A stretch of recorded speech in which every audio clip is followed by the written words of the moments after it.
Hi people, good morning. Welcome back to our YouTube channel, Marjan's Garden. So ayan guys, ngayon ay uminit na and kahapon kasi grabe yung init.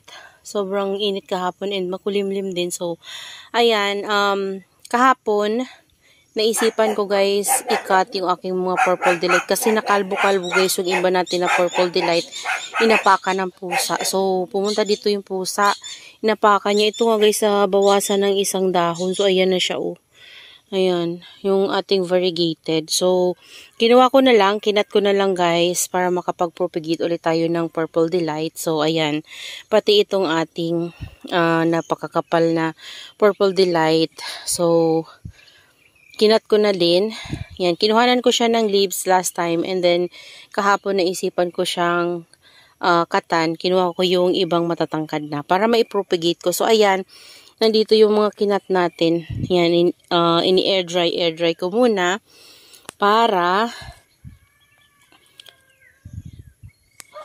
yan, ini-air dry ko muna guys para matuyo yung sugat nila bago natin sila itanim. And wala pa kasi akong pot na pagtatamnan sa kanila guys. So gusto ko kasi ganito ulit na pot, yung malaki.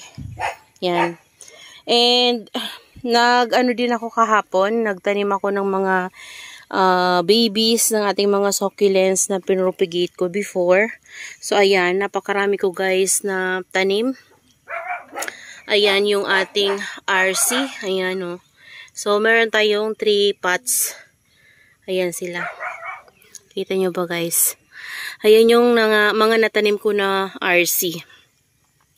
So, mga lipropa ko yan dati guys. And, ayan, pinag-separate ko para mas lumaki sila. And then, ito naman yung na-propagate ko na ano dati na mga natira, yung mga Purple Delight. Dito ko guys tinanim. Tapos ito. Ayan. Ito naman, yung na-propagate ko ng Choco Moonstone. Ayan. So, ito yung mga nilagay ko na Choco Moonstone na leaves doon sa pot niya. So, kinuha ko na kasi siksikan sila guys. Ayan. Ito yun sila guys, yung malalaki na. Nilagay ko dito. Yan. Ayan sila. So, yung mga white di i-powder yan, guys. Tapos, naisipan ko na rin silang ikat ulit. So, yung matatangkad na. So, kinat ko na lang siya, guys. So, para maparami ko ulit yung aking Choco Moonstone. So, dito ko sila, guys, nilagay. Ayan, oh. Yan sila. Yan yung ating mga malalaki na babies na naitanim kahapon. So, yan sila. Yan. Tapos, ito, meron pa dito mga babies. Ito yung pinagkuhanan ko ng Purple Delight na pinropagate ko. So, dito ko lang muna nilagay kasi meron pa dyan mga maliliit na Purple Delight. Tapos, ito parang ghosty na ata yan, guys. And, meron na naman ako nilagay na panibagong leaves ng Purple Delight. Kunti lang naman. Ayan. Tapos, dun banda, yan, isang, buo. Aron P yan, guys. So, ayan. Naisipan ko na yung mga ganito ko na pots, papatuyuin ko guys yung mga potting mix nung iba na mayroon pang laman. Tapos gagawin ko, ilalagay ko sila dito sa ilalim na to. Papunta doon yung mga propagation natin. Ayan, so ayan yung naitanim ko kahapon. Yan yung nagawa ko dito kahapon. Habang umuulan, ayan, nandito tayo oh. Napakakalat dito guys. Yung ibang mga tanim dyan guys nandito. Di ko pa naayos. So, tinanggal ko lang kahapon. Ayan. So, dito nang galing yung ating Choco Moonstone. So, ayan o. Kalbo na naman kasi pinagkakat ko na naman sila. Ayan. Ito yung isang pot ng RC ko guys o. Parang nagkaroon ng ano siya dito. So, ginawa ko. Tinanggal ko yung mga leaves para ma-propagate. So, siguro kailangan ko tong ikat. Kasi parang natamaan siya ng fungus sa stem. Ayan. So, yan na lang yung natira ng RC ko kasi yung iba na sira guys nung kakaulan. Ayan. So, yan lang naman guys yung ma-share ko sa inyo ngayon. And yung bago natin na arrangement, ayan sila. Ayan. Tapos dun pala guys, hindi ko alam kung napakita ko na yan sa inyo pero ayan yung nagawa ko last day. So, bali nilabas ko yung mga, ayan, binalik ko yan dyan, banda. Tapos ito dito, Ayan, tapos yung ating mga beltana na malalaki. Kinat ko din yan guys, yung beltana na yan. Tapos yung isang malaking beltana nandun sa dulo. Ayan, ganyan yung ginawa ko kasi naisip ko na lang na ibaba yung mga bilog natin na pots. Kaso yun, ang dungis na guys, hindi ko alam kung saan ko ilalagay. So nag-aayos pa kasi ako dito. Nagre-rearrange pa ako. So naulanan sila kahapon. Basang-basa yung mga yan kasi naulanan kahapon. Sobrang lakas ng ulan dito. Ayan. So, buti ngayon guys uminit. Mainitan sila ngayon. Ayan. So, yan guys yung nagawa kong arrangement dito. Siguro napakita ko na to sa inyo. Pasilip lang nakaraan. Pero, ayan, di ko pa rin tapos. Yung ating mga, guys, so lovely rose, tingnan nyo, hindi na talaga to lovely rose, guys. Sa inyo din ba, guys, ganyan din ba yung lovely rose nyo? Kasi tingnan nyo na, guys, yung ating mga lovely rose, oh. Parang hindi na talaga siya lovely rose. Yung iba, hybrid tong nandito, pero, ito kasi, guys, lovely rose talaga to, eh.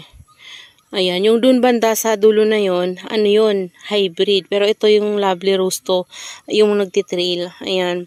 So, di ko na alam kung bakit sobrang tataba talaga nila guys. Siguro, na absorb na nila yung nilagay natin na, carabao manure. And then, naglagay din ako sa kanila ng, osmocot. Ayan. Tapos, yung mga leaf na kinuha ko pala guys doon sa ating mga purple delight na karaan na pinakita ko sa inyo.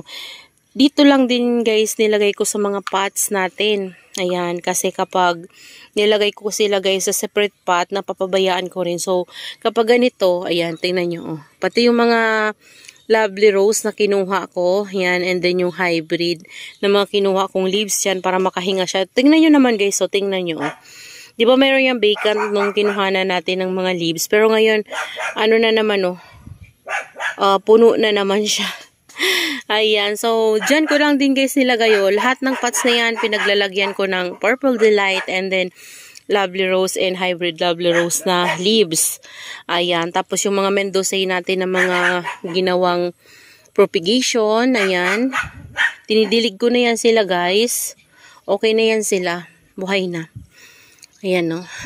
Meron pa tayong hindi natatamnan kasi halos maubos ko na yung Mendoza ko kakakat. So, yan. Diyan ko lang din guys nilagay kasi to, nung bumagyo, nilagay ko siya dun banda sa dulo na yun. So, naulanan siya. So, ang nangyari, tingnan nyo guys, biglang laki ni sobrang laki ni macaron. Grabe. Kaso yung isa kong macaron, yung nabili ko kay Bagsak Presyo Cactus and Succulents na macaron, na siya guys, nagkaroon siya ng stem rot. So, parang nagkaroon ng dot na itim yung stem niya. Tapos, ginawa ko, kinat ko na lang. Ewan ko guys kung masave ko pa. Pero, nandoon yung top niya. Kinat ko. Munti ka nang maabot yung pinaka-rosette niya. So, buti na agapan ko. So, sana masave ko pa guys. Ang ganda ni macaron guys. Grabe. Biglang laki siya. So, ginawa ko, nilagay ko siya dito kasi ilang araw din guys yung ulan ng ulan, tapos nawiwisikan sila dito banda sa taas na to. So, sobrang lakas ng hangin, tsaka may kasama din na ulan. So, papunta dito yung hangin. Nababasa talaga sila dito na area kasi kapag gumaganon yung hangin guys. So, nababasa siya. So, bigla siyang lago.